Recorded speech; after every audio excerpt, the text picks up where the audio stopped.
On SNG Daily, here's a look at stories that are making global headlines. China's second highest ranking military official has said Beijing remains committed to resolving all pending issues through dialogue, but it won't allow itself to be abused. The comments come in the backdrop of tensions between China and its neighbours, particularly in the South China Sea, where Manila and Beijing have seen escalating diplomatic tensions and encounters that have seen the use of water cannons and verbal exchanges. This comes as nearly 17,000 Filipino and American troops kick off a 3-week joint combat training exercise in the Philippines that includes maritime drills in the South China Sea. 中国一贯坚持同直接当事国友好协商解决海上争端，但不允许善意被滥用，不接受国际法被歪曲，对蓄意侵权将依法正当维权，对无理挑衅将坚决据理反制。 Maldives voters overwhelmingly supported President Mohamed Muizzu in the parliamentary elections, with his People's National Congress securing a 2/3 majority by winning at least 64 of the initial 86 declared seats. This outcome is expected to reinforce Muizzu's pro-China stance, especially considering the PNC and its allies had only 8 seats in the previous parliament.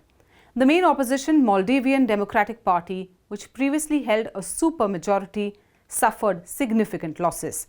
In the presidential polls last year, Muizzu campaigned and emerged victorious with a strong anti-India stance.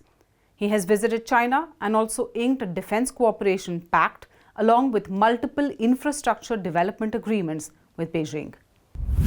Days after the US Congress approved a $26 billion package for Israel and for humanitarian aid, is Tel Aviv's strongest ally now planning sanctions against some battalions of the Israeli military?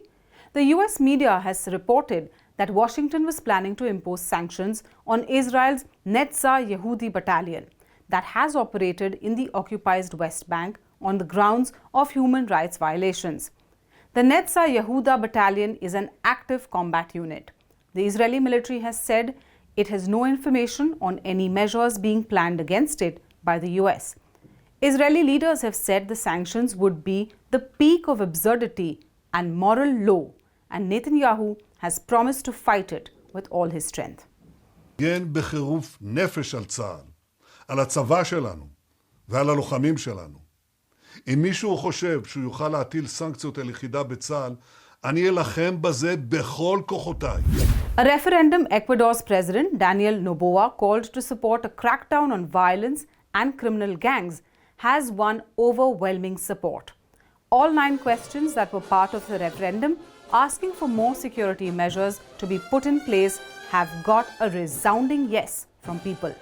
The measures include joint police-military patrols, the extradition of wanted criminals, and longer sentences for terrorism and murder, among other crimes, in the hope that they help tackle the spiraling violence in the nation. Brazil's former president Jair Bolsonaro, who's being investigated for allegedly undermining the country's voting system, showered praise on billionaire tech entrepreneur Elon Musk at a public rally in Copacabana. He called Musk a defender of free speech. Police have already seized the former president's passport, and he has been banned from running for office till 2030.